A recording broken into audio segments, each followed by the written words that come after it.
Good morning, fellow ruminators. Welcome back to another session, Rumination with Andrew. Thank you so much for joining as we are about to discuss a very important topical matter.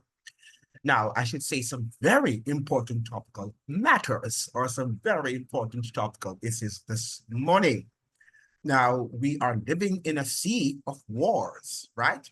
And we can see that wars are percolating around the world, right? On our college campuses and also in different countries around the world.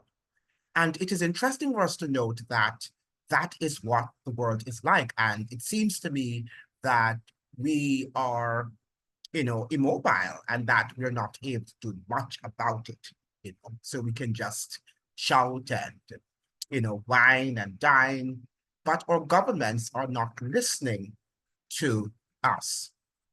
We have long given up our rights. Now, I'm not suggesting that we should just sit with our hands or arms crossed and, wait for our governments to do something, because they're obviously not going to do anything to, of course, bring about peace, right? Or to foment a sort of tranquility around the world. I don't think that that is their agenda. And you might have a few of them who would, of course, desire peace. But we understand that there are powerful financial and corporate interests that stand above peace, that wars are profitable. It's an industry. It's a scam, something that we've got to understand. And every war we see, you've got to look who are behind these wars, what corporate interests or corporate donors are behind these wars. You've got to ask yourselves that question. But so often we stay glued to the media and we listen to their narrative. And then we think that that is how the world operates. But there are more sinister organizations and much more nefarious people who are behind these wars. And we've got to understand that. I open up with the Bible, and in Revelation 18, it says here, talking about Mystery Babylon. And by this, we're not talking about spiritual Babylon, we're not talking about physical Babylon, sure. Sorry, we're talking about spiritual Babylon. That's what I should have said. So here, the Bible refers to spiritual Babylon. And let me just share my screen so that you can see from whence I read. Now, so let me open up my screen. And this is it, right? So it's Revelation 18, and I'm reading from the King James Version, still my preferred version for reading the Bible. And after these things, I saw another angel come down from heaven, having great power, and the earth was lightened with his glory. And he cried mightily with a strong voice, saying, Babylon the Great is fallen, and is become the habitation of devils, and the hold of every foul spirit, and a cage of every unclean and hateful bird. Now, this is an angel which has been sent to the earth to declare such that this world in which we live is become, which is controlled essentially by spiritual Babylon, is become the habitation of devils and the hold of every foul spirit and a cage of every unclean and hateful bird. Right? So this country, this world that you think is so great, and you see these tall, skyscrapers, and you think that you're living in peace and tranquility, but we are living in a very horrible world, right? In which Babylon the Great is actually controlling us. It's not yet fallen, but it's about to fall. Because it has not yet fallen, the reason why it needs to fall is because it stinks to high heaven, and God can no longer. Of course, he's not smelling the stench, but he understands that it stinks, right? Because God has that power. Now, for all nations have drunk of the wine of the wrath of her fornication. What? Some nations? All nations have drunk of the wine of the wrath of her fornication. right? And the kings refers to the presidents and, of course, or prime ministers of the earth have committed fornication with her. Why would they commit fornication with this spiritual Babylon? And the merchants, she controls even the corporations and these gigantic business entities or enterprises. And the merchants of the earth are waxed rich through the abundance of her delicacies. All the major wealth that we're seeing in this world are controlled by this spiritual system called spiritual Babylon. And I heard another voice from heaven saying, "Come out of her, my people, that ye be not partakers of her sins, and that ye receive not of her plagues." Something that we have to think about, right? Because God is calling us, whilst we're seeing all of these wars waging around the world, we've got to ask ourselves the question, what is happening, right? And who are behind, as I've just suggested, as I previously suggested, who are behind these wars and what is their agenda? Because the agenda is not a clean agenda. It is a nefarious one. It is a sinister agenda, and we've got to be aware of these sort of agendas. Now, Chalmers Johnson in The Sorrows of Empire, and I'm not sure if the algorithm here likes that name. However, I shall do it. In the name of Jesus, I am going to say what I need to say, right? Because God is more powerful than man. Okay, at the end of the day, we ought to respect God than man, and that comes exactly from the Bible. I think it's from Acts 4, verse 12, I believe. You can check for yourselves, right? Now, we have Iraq Wars, and it's on page 235, and Chalmers Johnson is speaking here.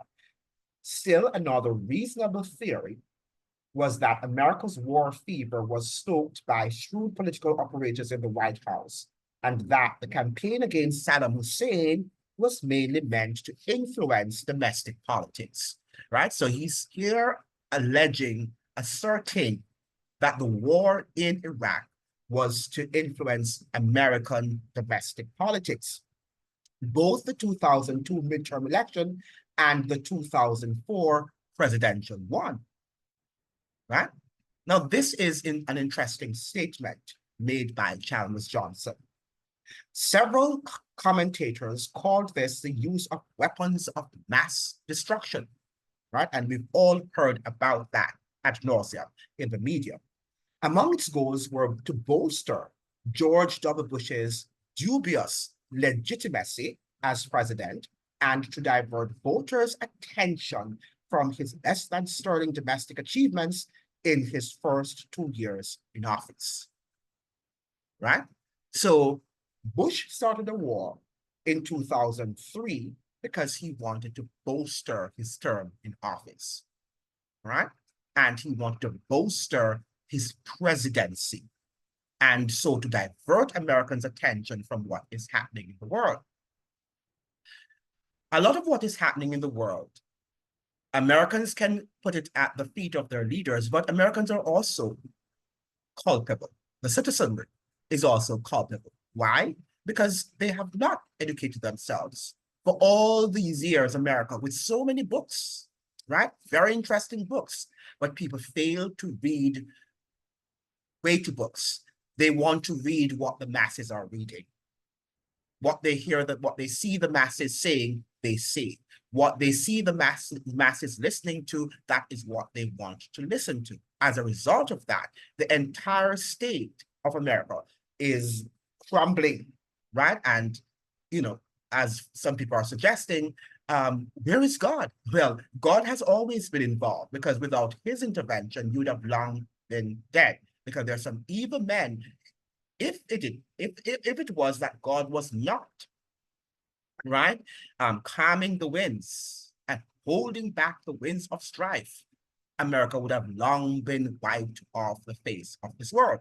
So God is still intervening. He's still here.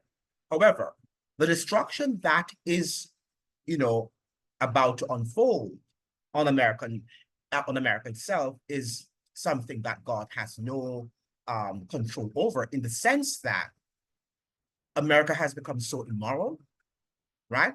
And has intentionally become so ignorant that its citizenry prefers entertainment. Entertainment that makes no sense. People prefer to watch the Super Bowl. They're more into sports. They're more into nonsensical games, right? That are not helping to fortify the mind, right? They have stopped reading the Bible, so there's no wisdom in the nation, except for a few people who continue to do that and to live by the principles outlined in the Bible. So because of a lack of morality, because of a lack of spirituality, this Babylon, this spiritual Babylon, is about to take over. And this spiritual Babylon, as we have learned, right, stinks to high heaven, right? It is a foul organization, if you will, right? Something that stinks to high heavens, right? A cage, as the Bible suggests, of every foul bird. A cage of every foul bird. Nothing in that system is clean, right? And remember now that the Bible talks about the fact that the merchants of the world, the kings of the world, have committed fornication with the system, right? I read a book Whitney Webb, right?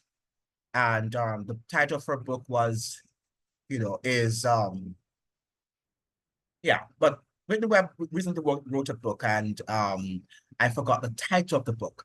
But that book speaks about, the American financial system and how it came about. And she went into detail about almost every organization that you have on Wall Street and how America in general acquired its wealth. And it's not it's a very good read in terms of the information that it contains, very well documented information. But I can tell you that it makes you want to throw up in terms of the level of corruption. And you really wonder which institution in America has not been in some form of illicit activities. Which one? Having read that book, right? Having read that book, you really wonder, right? And right now we learn that, let's not talk about that yet, but listen to what Chalmers has to say here. It would be hard to deny that oil, Israel, all right, the same Israel that we see that is, people are waging themselves and creating a lot of brouhaha about, and domestic politics all played crucial roles in the Bush administration's war against Iraq, right? But I believe the more encompassing explanation for our second war with Iraq is no different from that for our wars in the Balkans in 1999 or in Afghanistan in 2001, 2002. The inexorable pressures of imperialism and militarism, right? That is what is pushing the war.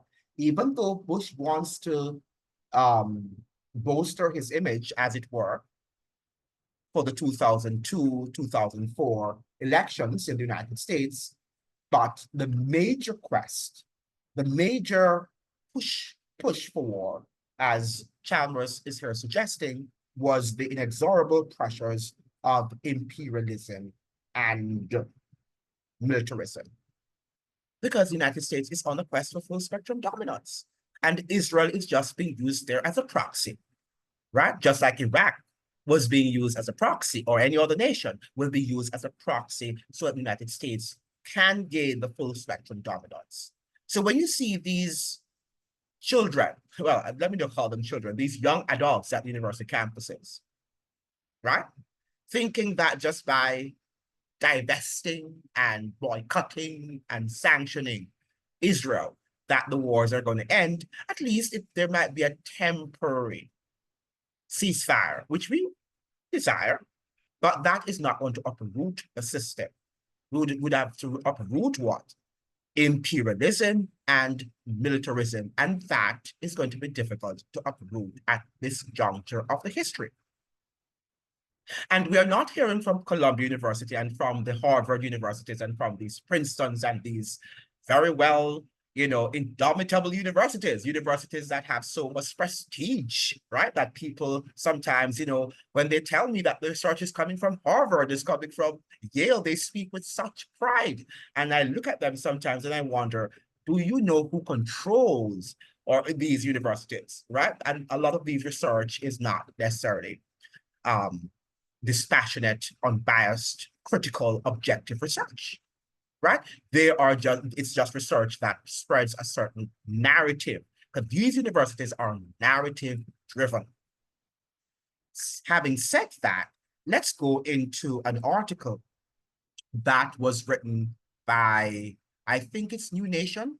Let me see if I have so many things up here that I wonder if I can get through all of that. Hopefully I can. Now, no, this is Sky News. Let me see. There was a New Nation article that I had pulled up. Yes, it's right here. New Nation. And let me see if I can share my screen with you. These advertisements on these papers, you have all of these, people have to eat, so they have to have these advertisements, right? Okay, so let's look at it says here, News Nation, and look at who is organizing pro-Palestine protests in the US. So we have here, let me see, wow, get this thing off. Let me see if I could make this bigger so that you can see. The time is going so fast. Okay, good. Okay, so we have here, this was dated April 25, 2024. So this is a recent article. Columbia University is warning of potential outside agitators as students hold continued protests calling for a ceasefire in Gaza and a divestment from Israel. So they're talking about the BDS, right? The boycotting and the divestment and the sanctioning, right, of Israel. Now, the demand has its roots in the boycott, divestment, and sanctions movement, a decades-old campaign against Israel policies toward the Palestinians. So this is a decade. This movement has been formed a decade ago, right? Have you ever heard about this movement? This is the first time I'm hearing about this movement, but again, I don't know everything. But this is the first time I'm hearing about this boycott, divestment, and sanctions movement. The movement has taken on new strength as the Israel-Hamas war surpasses the 6-month mark, and stories of suffering in Gaza have sparked international calls for a ceasefire. But there are several organizations, apart from the school groups, who are supporting the pro-Palestine movement, calling for many of the same changes students nationwide are. And who are these organizations that are outside, right? And is it that we're seeing, students who are not a part, or people, I should say, young adults who are not a part of these institutions taking part in these protest actions, right? Are we seeing outside actors at play here, right? We have to ask these questions.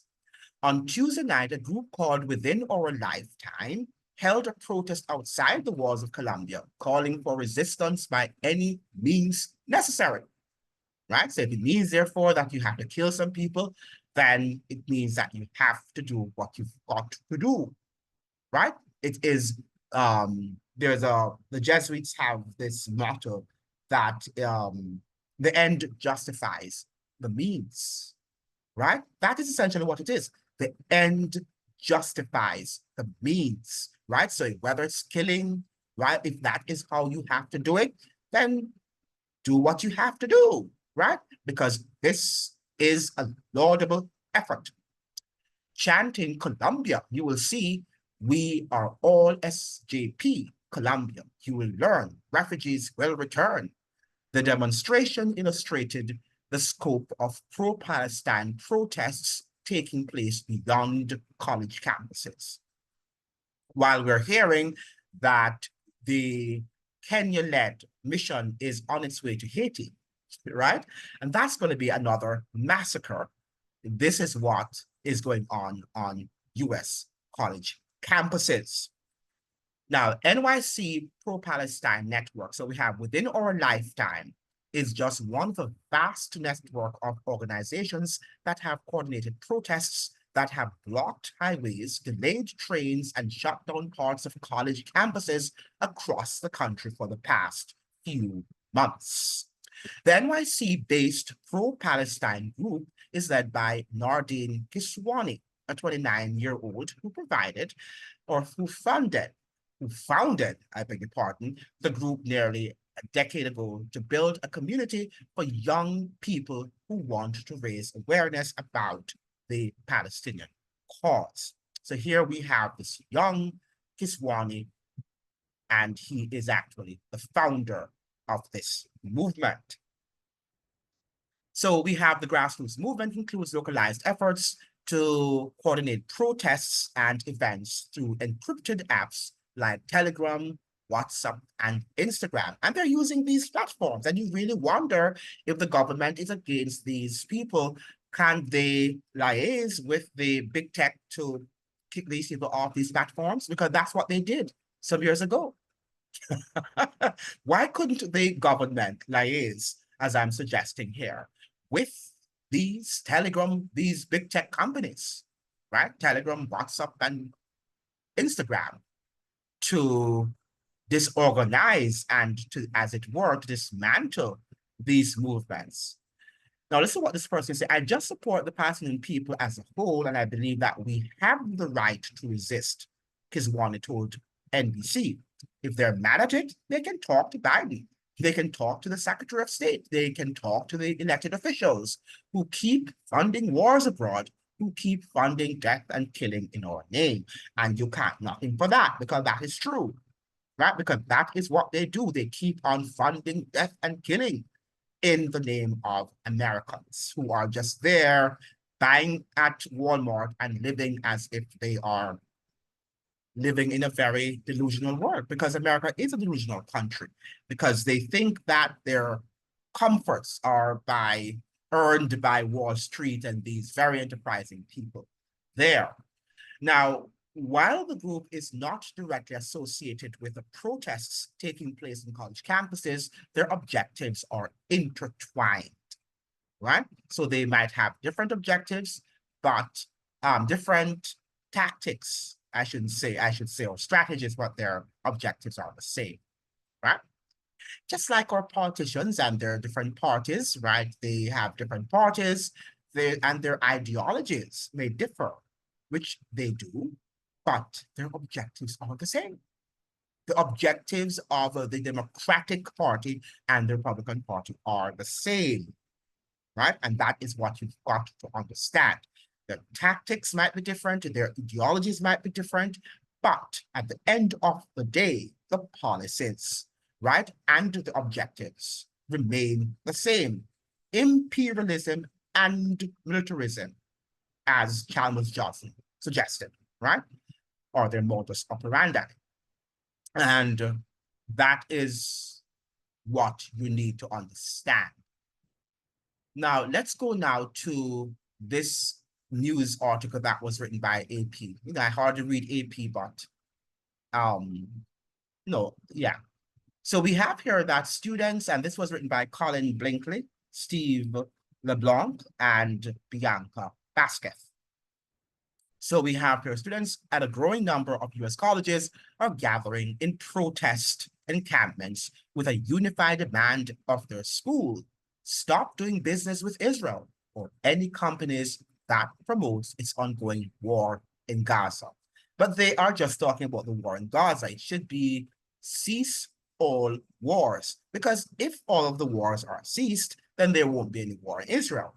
Israel, as we suggested here, is just being used as a proxy to control the Middle East. So if Israelis can control the Middle East through United States efforts and financing, right, then the United States will definitely control that part of the world.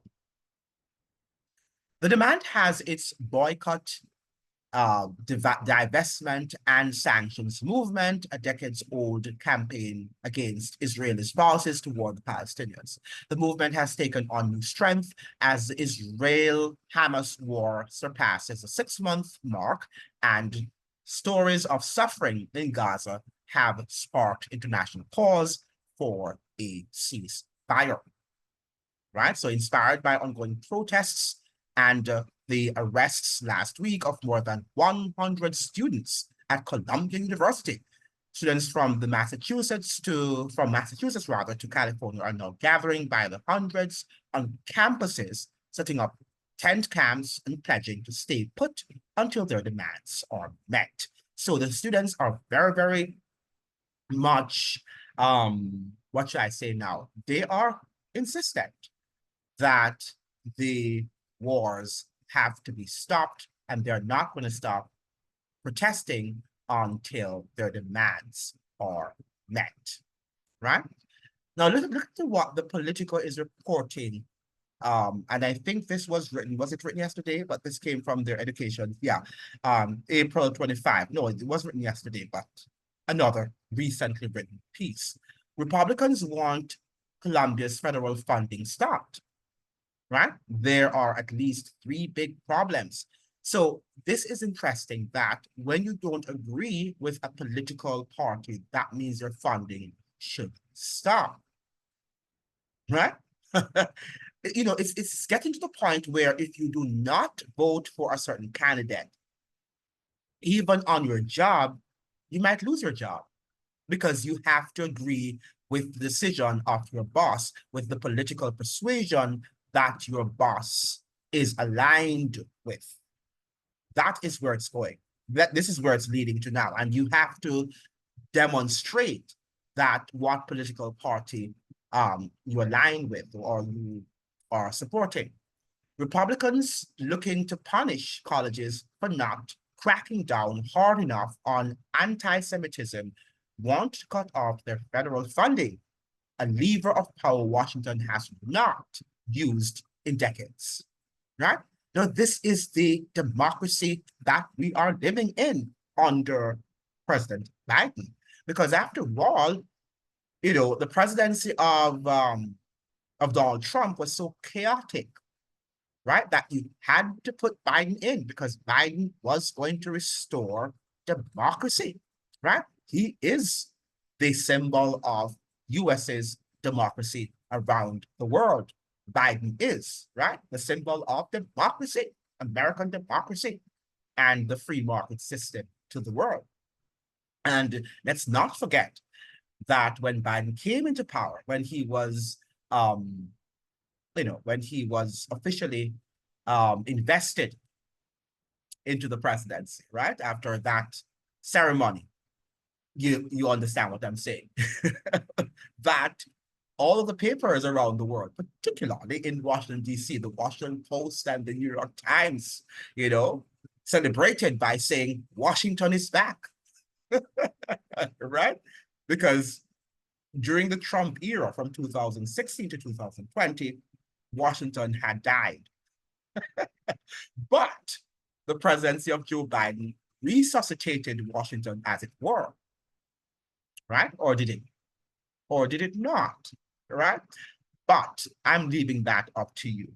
So that's what they said, that Washington was back and that we were about to witness, you know, normalcy in Washington, D.C. era. But since 2021, since the the arrival of Joe Biden, right? We have seen nothing but chaos in America and also around the world, right? Because remember, he came in the midst of a pandemic and all of the policies that he implemented, chaotic, chaotic, chaotic to the core, right?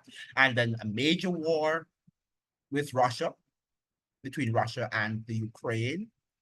Then we had other spatterings of wars here and there. And we now seeing this major war again between the Israelis and the Palestinians, right? And this is under President Joe Biden, right? This is the sort of chaos that is reigning in the United States. And now the chaos of the students' protests around the country. Now, how much chaotic can it get, right? How much chaotic can it get under Joseph Biden, right? This is something that you've got to be asking yourselves. And let me say, if the media houses were not pro-Biden, that means the left-wing media houses, the New York Times, and even though they have the disagreements, but they are still left-leaning newspapers, you would have seen more chaos, right? Because they would have nitpicked every little thing to say that this is chaos, right? And then you'd say, wow, this presidency is chaotic. Because the media set the trend, whether you like it or not. The media set the trend because the majority of people still wake up to watch their news as if they are eating something that is going to sustain them intellectually. Well, it's just mere propaganda. Propaganda at its best. And how can you critically assess propaganda but to say that it is propaganda? You can't assess propaganda because it's mixed with what? Some amount of truth with a large dose of what? Lies and half-truths. So you cannot critically assess propaganda. You just have to call it as it is. Just like you call poison. You can't, you put a little dose of poison in your food. You can't say, oh, I'm going to take out the part which is good because you don't know. It's poisonous because even though it was a small dose that you place on the food, it's still poisonous and it can kill you. And this is something that you've got to understand and wake up and stop telling me that this is what you see and this is what you heard, because what you're seeing, what you're witnessing is their propaganda that is going to kill you intellectually and not allow you to think for yourselves. That is the message that I'd like to dispense and to disseminate today, right? I'm not even sure what I'm going to call this video, but it will be named something, right? It has to get a name. Now, let's look at this here coming from your favorite newspapers, right? Well, I don't think I can open it because I have to pay. It's not allowing me to open it, right? So I'm not going to be able to read from the Washington Post. But it wrote an article yesterday on the divests and the boycott and sanctioning of these companies. But it was asking the question, how is it going to do that? Because people think that the divestment means that you can just go and take some stocks out. It doesn't work like that, right? Because they have their funds in equities and you name it, right? Hedge funds and so it's not going to, they can't just go and divest like that. And it's still not transparent how these financial agreements are arrived at. It's not clear. These schools are not transparent. They work for the military-industrial complex. Columbia University and the Harvards and the Princetons have always been. When have they not been aligned with the military-industrial complex? Right?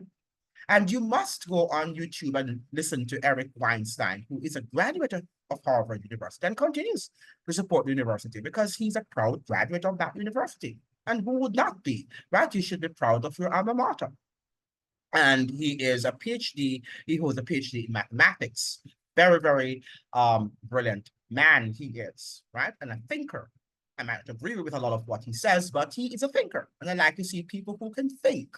I might not agree with you, but you're using your brain to think. And a lot of us are not able to do that. Now, the fact is that he's suggesting that the university is narrative driven. That's Harvard University, right? And that during his PhD, he was not even allowed to be in the room to defend his own PhD, right? That is a discussion that he was having with a podcaster on YouTube. I think it was probably 2 months ago, right? And very interesting conversation, and his interesting assessment, all right, of Harvard, and how the power structure is built or is designed at that university. Right? So we are seeing all of these Ivy League schools, right? And they're spreading their wings around the country and around the world, right? In terms of their infectious virus, I should say, of protest actions against the so-called elites. So are the elites protesting against their own structure? Or is this a smoke screen to take away freedom of speech from universities, right?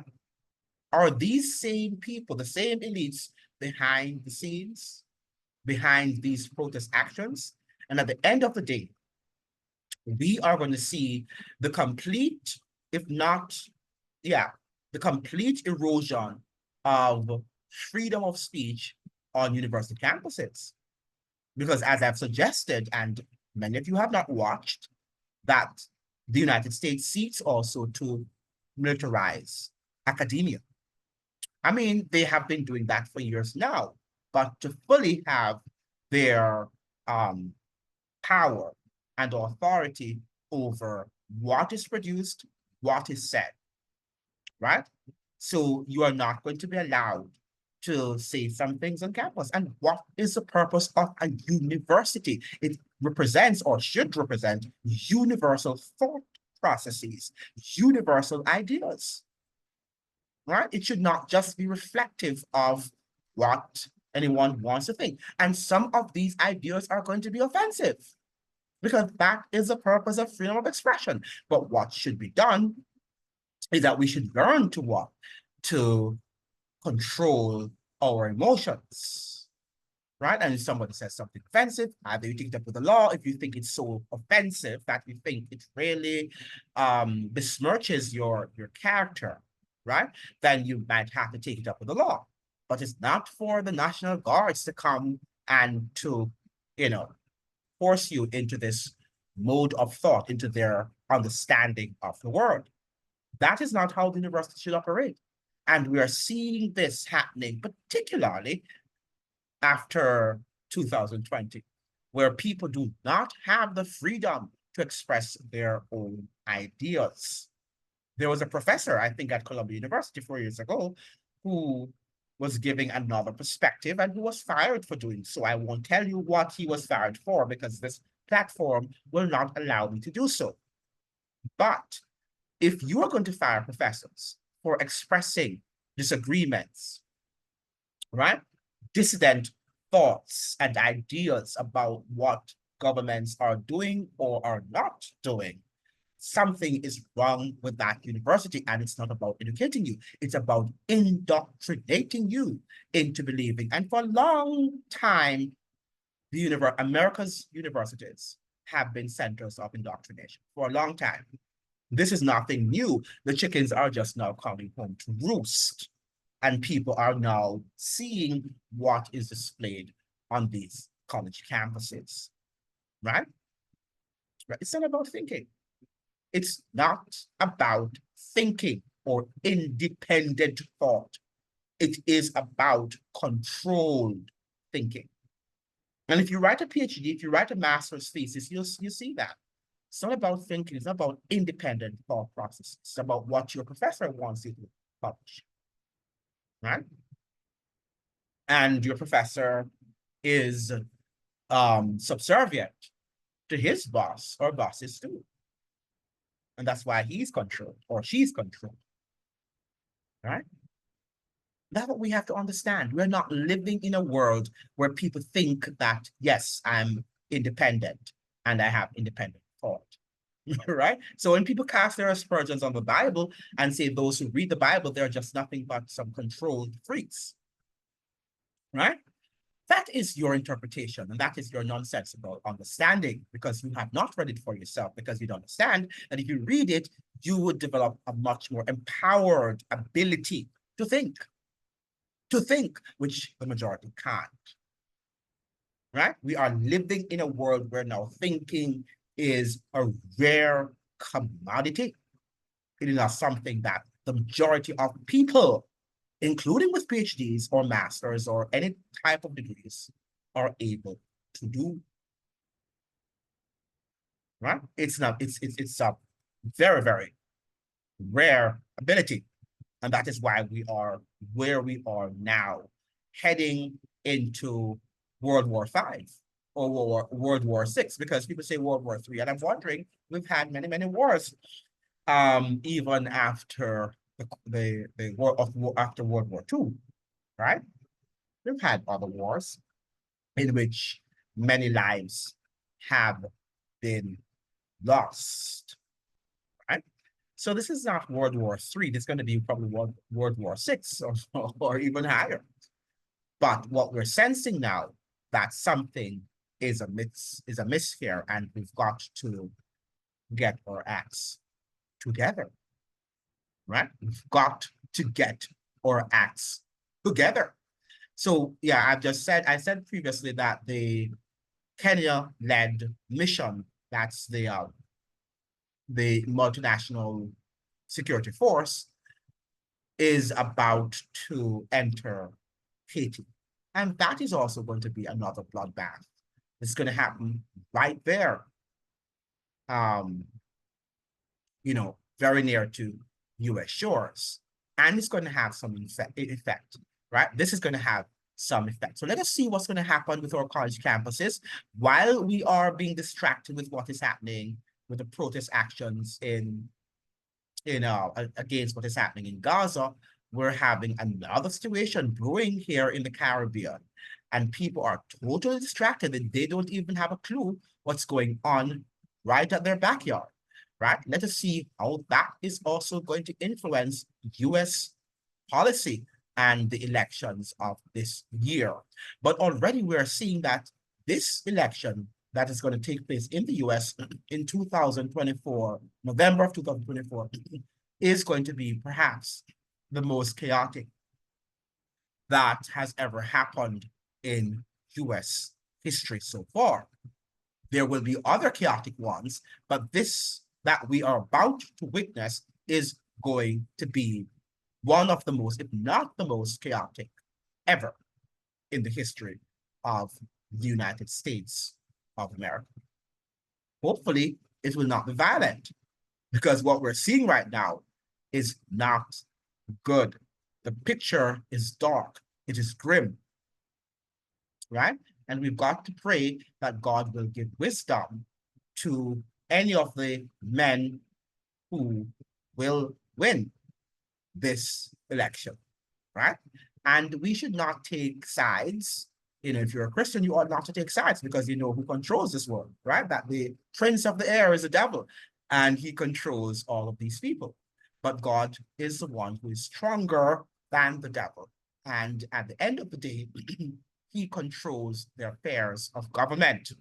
But he allows us freedom of expression and freedom of thought, right? Freedom of action, until we cross a certain line, right? And he will intervene to show us who is the person who runs the show, right?